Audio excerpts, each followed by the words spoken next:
De hoje eu tava falando com vocês até sobre esse comentário aqui, ó, que é sobre os pastores picaretas que adoram usar a fé alheia pra tirando benefício próprio. Porém, quando eu vesti essa camisa aqui, eu peguei esse tema aqui, ó, e deixei de lado. E estar falando sobre esses pastores picareta realmente é um bom assunto.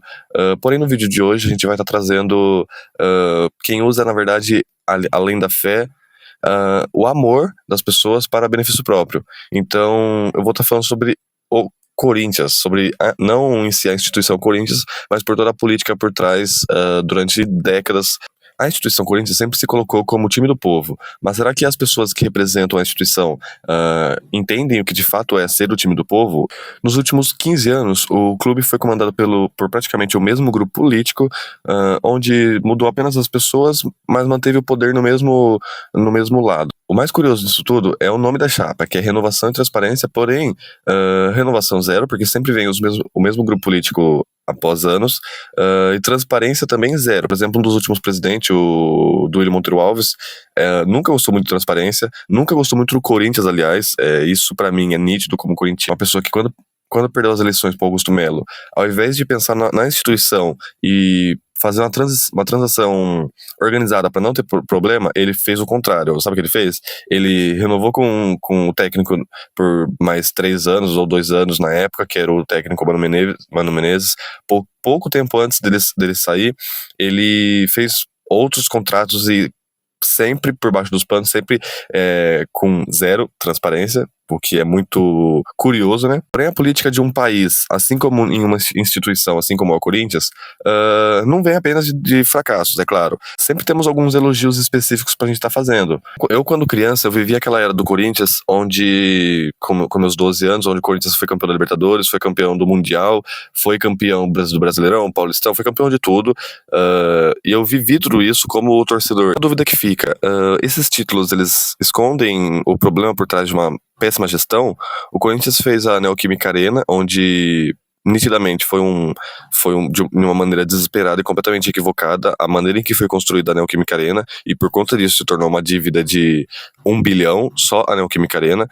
sem contar as outras dívidas que fazem com que o clube tenha quase 2 bilhões de dívidas. Um clube gigantesco, assim como o Corinthians, que movimenta em uma partida de futebol, só em bilheteria, 2 milhões, 3 milhões de reais, onde, embora seja o time do povo, né, uma camisa que você vai comprar custa 300 reais, 600, 700 reais, dependendo do modelo que você quiser. Então, fala pra mim, como que um clube nesse tamanho, nessas circunstâncias, consegue chegar literalmente no fundo do poço? Porque, assim, o Corinthians hoje só ainda respira, ainda existe por conta da sua torcida, que é apaixonada e fiel, literalmente fiel. Porque se for depender desses políticos populistas que adoram usar a paixão alheia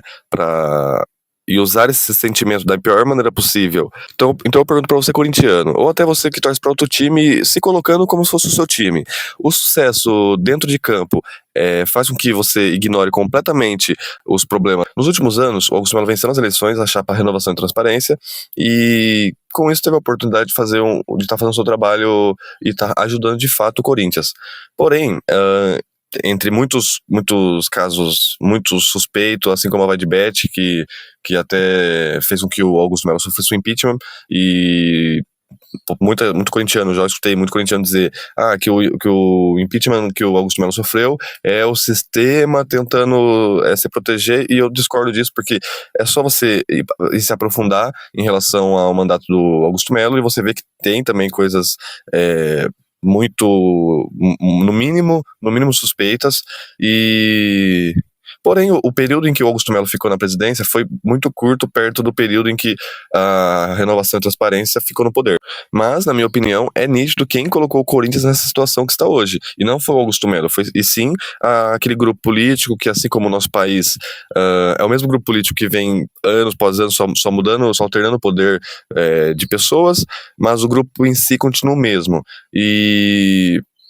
embora o André Sanches conseguiu, sim, resultados dentro de campo, fora de campo, ele partiu para a política brasileira. E adivinha por quem que ele foi candidato? Pelo PT, é óbvio, porque o Corinthians, ele, historicamente, a instituição não tem nada a ver com isso, mas o Corinthians, as pessoas que passaram pela instituição, historicamente, são pessoas de esquerdas,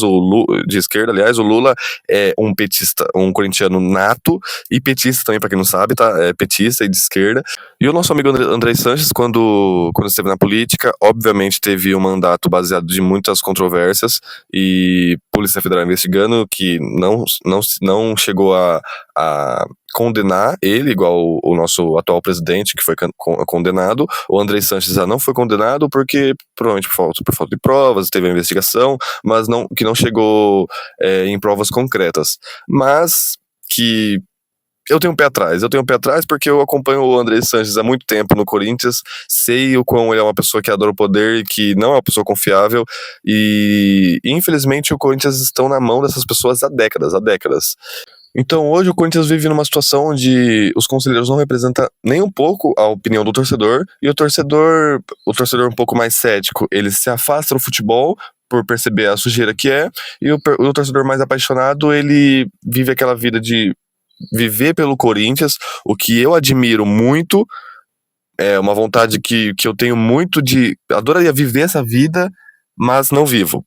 mas prefiro não, né? Porque, infelizmente, é triste esse torcedor que ama o Corinthians, ele vive a vida pelo Corinthians, enquanto tem esses políticos aí fazendo aquela politicagem tradicional brasileira de populismo, baseado no populismo, e usando o amor dessa pessoa, o sentimento dessa pessoa pelo clube, pela instituição, para benefício próprio, para estar ali sempre no poder e sempre ganhando dinheiro à custa do. Aqui tem um ponto importante a se lembrar. O Corinthians não está em crise apenas por conta das contratações ruins que fizeram nos últimos anos, que foram muitas. O Corinthians, na verdade, está em crise porque criou um modelo político que se retroalimenta. Então, as contratações equivocadas é até comum no futebol, você você cometer um erro pagando caro até para um jogador, embora o Corinthians ultrapasse até o limite desses erros,